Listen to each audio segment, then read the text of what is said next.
Eccoci rientrati in diretta sull'122 di Cusano Italia TV con Di Sabato Pomeriggio e andiamo subito alla sigla dell'Emigrante.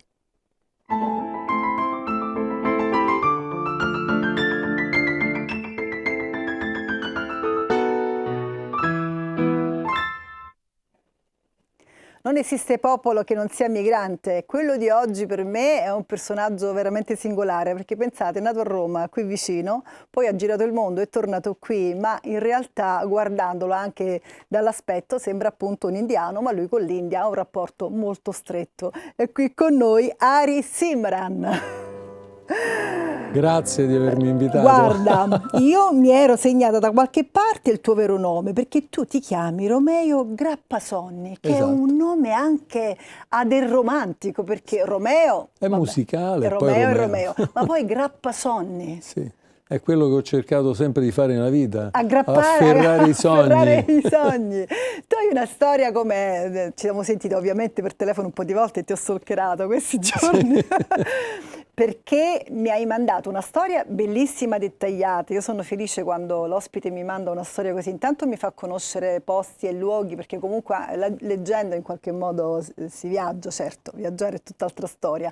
Però attraverso le tue parole, poi per come me le hai scritte, soprattutto nel primo racconto, mi hai mandato addirittura 2 racconti, ma in uno lungo, non so se è un incipit poi per un libro, non so che cosa stai facendo. Sì, era stato pensato per quello, una sfida che mi avevano fatto, e prova a scrivere la tua biografia descrittiva, e una notte sono messo lì, ho scritto questa cosa. E infatti si capisce che è scritta di getto e quindi ha quel bel sapore immediato che arriva subito, anche per una persona semplice come me.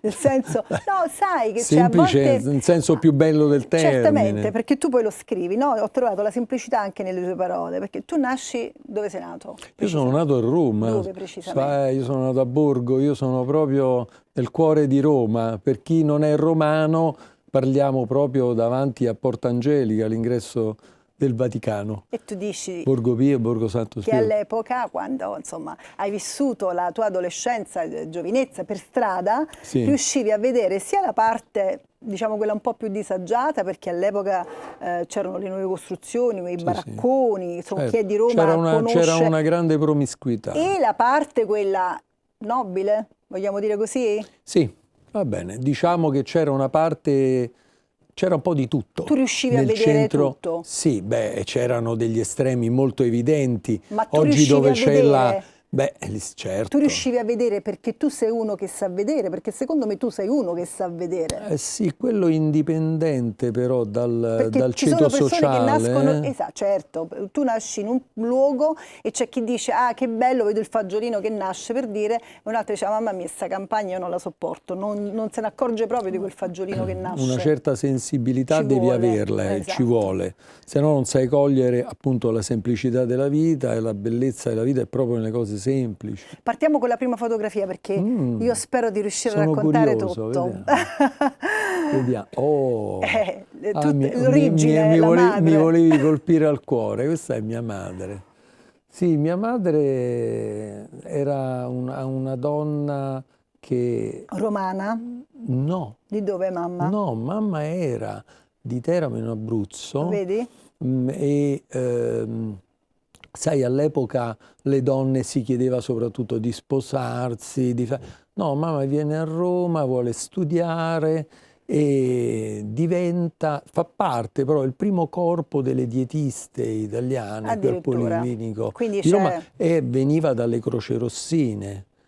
E incontra papà. Si scontra con papà. In che senso? Perché correvano di sera, erano in ritardo tutte e due sulla cena e corrono a Piazza Cavour e si scontrano proprio all'angolo. Sulla cena nel senso che dovevano tornare a casa perché una volta, diciamolo per i ragazzi che non sanno cosa significava quando un genitore diceva alle 7:30 devi stare a casa, e tu ci dovevi stare perché altrimenti rischiavi di rimanere o fuori la porta o anche peggio, diciamo. Quindi loro si sono scontrati perché sono scontrati, e mio padre si è molto scusato, erano entrambi vestiti molto eleganti, così, perché erano 2 persone eleganti, piaceva così. E insomma poi mio padre ha detto ma perché non l'ho fermato, perché non le ho chiesto come si chiama, perché no? e l'ha aspettata a quell'angolo non so quanti giorni. Dai, che meraviglia. Non so per Cioè, quante sere. Oggi quante queste cose sere. impensabili con un Instagram, con un Facebook subito Sì, fai. Dice, fammi vedere quello che metti ero. col Google cercare. Maps. Che cosa romantica invece, no? Aspettare Sì, per tanto sì. tempo. Andiamo con l'altra fotografia, appunto. Vediamo un po'. Ah, sì, hai scelto una fotografia a me molto cara. Mio padre al centro, in Marina Militare, a Taranto, una E qui città non a me aveva particolarmente cara. cara perché? Sì, perché è una città, addirittura ho intenzione di andare a A vivere lì, vivere, ma sai che sì, a molte vivere persone hanno lì. deciso di andare in Puglia Sì, perché sì. qualità, costo, vita, cibo Esatto, ottimo, e poi bella gente. Bisogna dire belle persone che vivono anche un bel ancora la mare. loro terra con gioia, con piacere. E poi Taranto è dionisiaca, eh? Ottimo, allora andiamo con l'altra foto, che questa è la foto, credo se la memoria non mi... Eccola qui. Tra l'altro la foto che hai scelto prima fu usata dalla Marina Militare proprio per gli arruolamenti. Ma dai, perché Sì, era tanto era talmente bella. bella. Beh, ma c'è così tanta Certo. gioia, questi tre militari Certo, con le facce sorridenti. Sì, sì. Invece quello è il giorno del matrimonio dei tuoi genitori, quello Sì, che abbiamo visto quella qui. ti ho mandato quella foto perché è una coppia che si è amata immensamente. Che bella cosa. Si sono innamorati e all'epoca mio padre era più giovane. Che è una cosa inusuale, All'epoca diciamo. era piuttosto inusuale, non era Quanti ben anni? vista. E c'erano 6 anni di differenza, Addirittura, che 5 anni di differenza. sei un'enormità Sì. per l'epoca. 21-26 hanno lì. Lì mio padre ha 21 anni e 26 anni. Pensa un po'. E questa è nella chiesa, una chiesa molto particolare a Roma, proprio del quartiere dove noi viviamo, la chiesa gotica sul Lungotevere, famosa per la sua struttura, insomma, Mi architettonica. verrebbe da chiederti di Roma di quel periodo, perché chiaramente io non l'ho vissuta dopo, sono napoletana, quindi io sono un'immigrata, sono arrivata già quando c'era un po' di confusione. Tu hai vissuto un'epoca, io quella che ti un posso decennio raccontare, prima. che ricordo molto bene, ho una gran memoria da bambino, anche di accadimenti dei 4-5 anni, ho una memoria molto chiara. Ti posso raccontare di quello che era Roma negli anni 60. Io però vorrei tanto fartela raccontare, ma devo raccontare te. Lo so che poi se andiamo allora? a raccontare quello, raccontiamo in qualche modo te, ma io voglio fare un altro percorso. Andiamo con un'altra fotografia, vediamo dove arriviamo. Questo è nato. Ah, eccolo qua. È nato! In realtà qui avevo 1 anno. Come mai ti chiami Romeo? Perché mio nonno si chiamava Nonno Romeo, paterno? il nonno paterno, perché era un nome che piaceva a entrambi. Cioè non era un nome imposto dalla tradizione. Ok, Sì, insomma, sì, è anche sì. un bellissimo nome. Tu hai una sorella? Sì, Stefania, più 8 anni più grande e quindi di me. poi dopo ci arriviamo a questa sorella di 8 anni più grande perché un po'... Lì ho un anno, festeggiamo un anno. Un po' ti cambia la vita la sorella. Lì festeggiavi un anno. Andiamo con un'altra foto. Eccoti qua.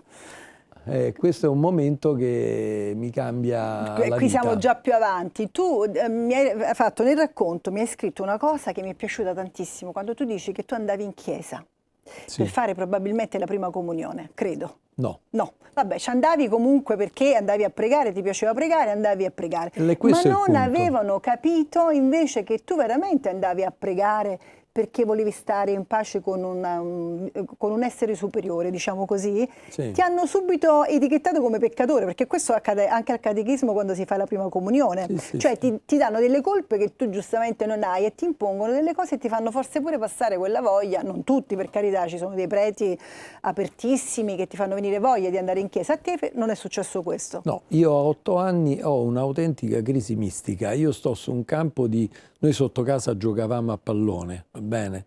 Ecco, e con tanti bambini, io avevo il mio pallone, a un certo punto io mi giro e comincio a camminare. Comincio a camminare e all'epoca noi ci eravamo trasferiti 1,5 chilometri più in là, verso l'Olimpica, diciamo, no? Cammino quindi a lungo e arrivo a una chiesa che è proprio al di sotto proprio della Cappella Sistina, bene? Santa Maria delle Grazie. Arrivo dentro, entro e vengo attirato da quello che io non conosco perché i miei erano credenti ma assolutamente non praticanti, anzi loro dicevano che non praticavano perché erano credenti, c'era questa cosa loro. Così. E insomma intendevano dire insomma che ecco, Cioè, uno con crede, tutto il può credere rispetto pure a per casa coloro che sua. vanno Certo, giustamente certo. in chiesa, eccetera, eccetera, loro erano credenti, diciamo, noi lo vogliamo portare nella vita di tutti i giorni, però a me non portavano in chiesa, quindi non era usuale. Quindi io arrivo, vengo attirato da quello che sono donne in realtà che recitano il rosario, mi metto dietro una colonna che probabilmente al bambino era ancora più grande, Enorme, sembrava certo. ancora più grande, e comincio ad ascoltare questo e ci vado tutti i pomeriggi, fino a quando imparo a memoria questo, sempre nascosto dietro la colonna per mesi. Un Nessuno mi mantra. nota. Sì, sì, e poi il mantra, il suono è diventato importante nella mia vita, fino a che mi ha trovato qualcuno, però non è stato un incontro felice perché da cosa fai qui, vieni qui, ma tu devi di qua. Insomma, non è stata capita questa cosa, io... Diciamo non è stato un buon impatto per te, poteva continuare No, diversamente. ci fu una cosa bella, a un certo punto mi introdussero nel coro di questa chiesa, mi piaceva cantare e quindi poi sai quanto è bello cantare, quindi così. Però dopo un po' ho lasciato tutto, ho buttato via bambinello e panni Tu dici sporchi. che comunque da ragazzo hai viaggiato molto con la tua famiglia, l'Italia, hai viaggiato Sì, per l'Italia. anche da solo, molto da E solo. dici che comunque viaggiavi con l'autostop, cosa impensabile Sì, adesso, anche questa, perché con era la Vespa. un altro mondo. Impensabile, Impensabile. impensabile. Siamo arrivati al fatto che a Roma, purtroppo, l'Italia negli anni 70, fine anni 70, incomincia a esserci tutto quello che sappiamo di scontri politici e non, e tu mi descrivi un'immagine della finestra che io ho adorato. Vorrei avere 2 trasmissioni per parlare solo di questa immagine che tu mi hai trasmesso e che io la sento proprio mia, perché tu dici, io ho guardato dalla finestra questi ragazzi di sinistra e questi ragazzi di destra, perché di questo si parla di giovani, giovanissimi, che non sapevano forse nemmeno loro perché stavano là, che a un certo punto pensano solo a scontrarsi e tu li guardi dalla finestra e dici ma io non voglio stare né di là né di qua, ma questi che stanno cosa stanno facendo? No, la cosa centrale è che a un certo punto mi si è proprio veramente fermata la mente e mi si è anche fermata la scena e nella mia testa è venuta una frase ben precisa, una cosa che mi accadeva. Quelli che sono di là e quelli che sono di qua, in definitiva, soffrono degli stessi mali. Ora, detta così, questa frase veramente si presta a migliaia di interpretazioni, però per me in quel momento è stato un focalizzarmi sul malessere dell'essere umano. Allora lì c'è stato di nuovo un cambiamento.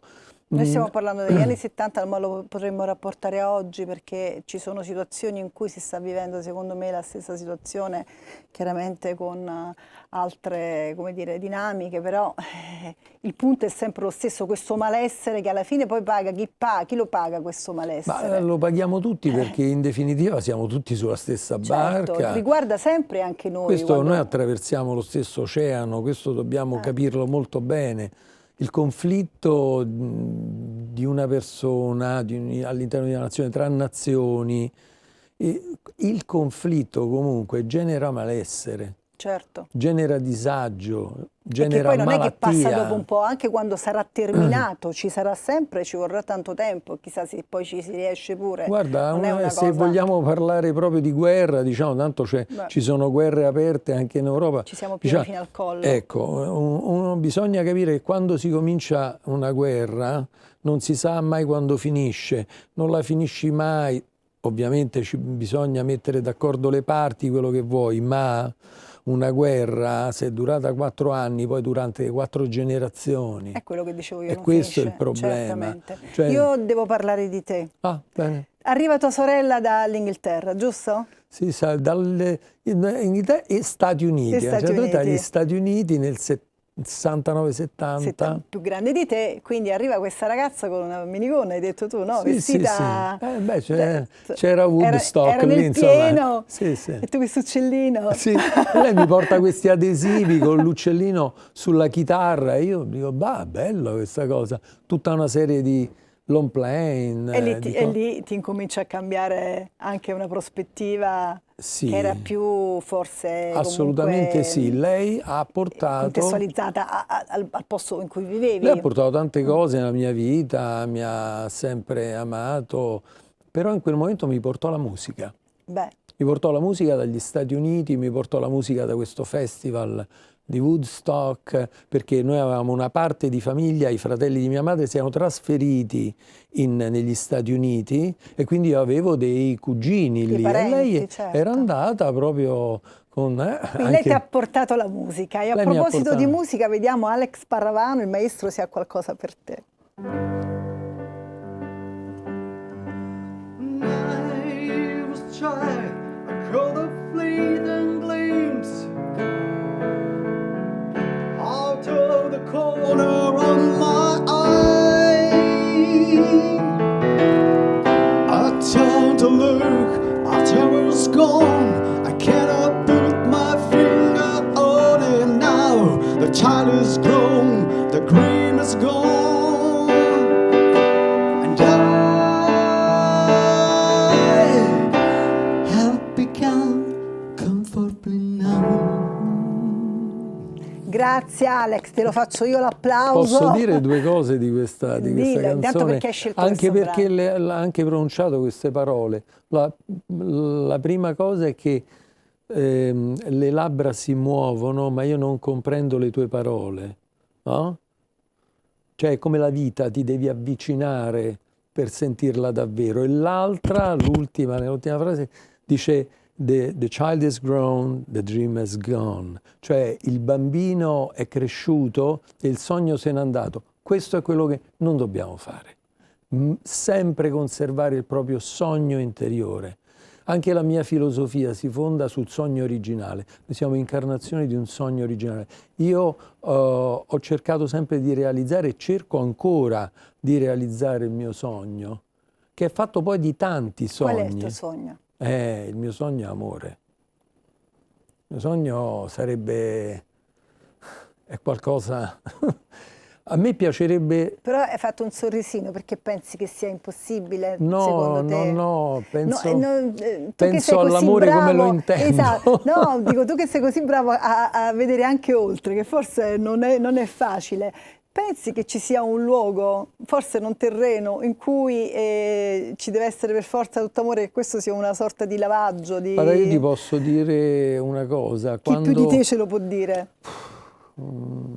Io credo che quando c'è ascolto e capacità di lasciare andare, lì c'è amore. Tu fai un incontro che ti cambia la vita, perché purtroppo siamo in televisione e il tempo scorre. Qual è l'incontro che ti cambia la vita? Forse in Pakistan, se non erro?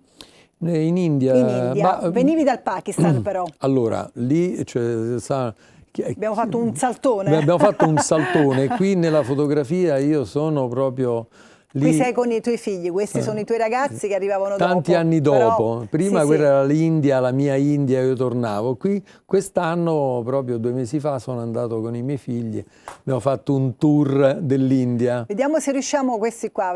Facciamo un passo indietro con le fotografie, perché sono andata avanti anch'io. Quello che mi ha cambiato la vita è stato il mio maestro. Che ci dovrebbe essere la foto col tuo maestro, credo. Sì, se abbiamo una foto... Sì, sì. Eccolo. Potrebbe essere lui, eccolo. Ecco. Questo è un suo compleanno, giusto? Sì, sì. sì. Tu quando l'hai conosciuto lui e perché L'ho ti ha conosciuto cambiato ad la vita? Amburgo nel 1980, ero andato da lui a un suo corso, lui insegnava in quell'occasione il Tantra Yoga bianco, sono andato e lui mi ha visto, io ho avuto la forza di strappare un pezzo da una pagina di un quaderno che avevo e gliel'ho dato con scritto il mio nome e la mia data di nascita, così. E lui ha guardato il foglio e ha scritto sopra il mio nome. Il tuo nome attuale, perché Hari lì... Simran, e sotto c'è scritto il ricordo di Dio, la meditazione di Dio, perché Simran ha questo duplice significato. Io non lo sapevo, ricordare e meditare. Hari E è tu hai Dio che accettato ama. subito di abbracciare questo nuovo nome e questo nuovo percorso, credo. No, all'inizio mi sembrava abbastanza così lontano, Romeo, Hari Simran, così. Però ho cominciato a ripeterlo per vedere, perché ho sempre sperimentato, ho sempre approfondito, ho sempre cercato di capire, non mi sono mai voluto accontentare delle cose date così, trasmesse. E ho cominciato a ripeterlo e mentre lo ripetevo è cominciato a risuonare dentro. E poi soprattutto il significato. L'avermi scritto solo il significato, lui lo sapeva, era per me Te importantissimo. lo ha mai detto perché vedendoti per la prima volta ti ha attribuito questo nome, te lo ha regalato? Sì, perché in forma di parole è la realizzazione del mio sogno.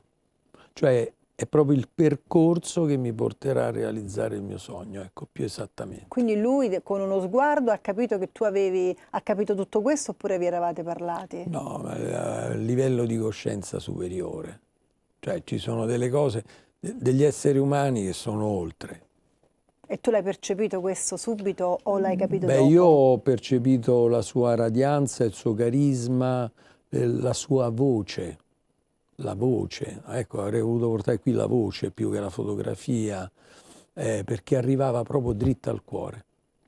Tu poi fai un percorso, come dicevamo prima, lungo, viaggi, non ti stanchi mai di viaggiare. Io ho fatto il viaggiatore e l'emigrante. Esatto, perché sei stato proprio anni interi in tanti luoghi, non in uno solo. Sì. Però nel 1990, giusto, aiutami se sbaglio, crei un metodo.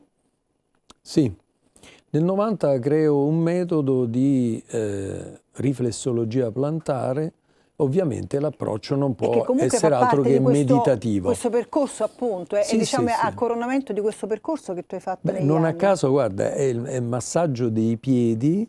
Che ti ho detto prima che E io adoro, noi faccio come fatica a non viaggiamo? togliermi le Noi scarpe e metterti il piede in mano così proprio sfacciatamente davanti a tutti. Potremmo, ma noi camminiamo sui nostri piedi. Poi oggi ho fatto pubblicare una cosa per ricordarla. Noi abbiamo 2 piedi che poggiano a terra e ci aiutano a camminare, questo verso il futuro, ma noi veniamo dai piedi dal cielo, abbiamo un'altra coppia di piedi, noi siamo venuti giù a testa in giù, ma ci siamo messi in piedi. Chi sono le persone che si rivolgono a te per in qualche modo, come Ma dire, sai, le persone mi chiedono dei loro disagi di risolvere, di aiutarli a vivere i loro disagi fisici, posturali, fisiologici, ma soprattutto emozionali, energetici. E sono persone che veramente, cioè io lavoro ad esempio anche tanto con gli adolescenti, mi piace tantissimo, perché poi con forse te, perché ho figli adolescenti. esatto, ma magari però con te si aprono pure, cominciano ad avere Sì, perché questa calma tu ce l'hai, la trasmetti, no? sì, sì. Quindi magari in qualche modo si aprono come se tu fossi Sì, sì. uno zio, ecco, diciamo Ma così. sai che viaggiando ho sviluppato ovviamente quella parte di me che incontrando le persone ti spinge a curiosare, a chiedere. E i giovani vogliono parlare, gli si parla un po' troppo, noi dovremmo ascoltarli di più questi Può ragazzi. darsi. Che cosa rappresenta il viaggio per te? Il viaggio è la maestria, il vero viaggio è la maestria. Cioè, quando metti insieme saggezza e amore, quando tu parti dalla tua ignoranza, la riconosci e procedi verso la luce, speriamo. Io guarda, il nostro percorso di emigrante purtroppo è finito, però ti chiedo di tornare. No, veramente te lo chiedo tanto, il programma, io questa mezz'ora me la gioco come voglio, ti chiedo di tornare in un'altra puntata e di raccontarci tutta la parte che non siamo riusciti a raccontare. E tu perché pensi, il tempo... io ti direi di no. Bene, grazie di essere qui maestro. Grazie a tutti voi. Ari Simran, e noi ci vediamo subito dopo la pubblicità. A tra poco.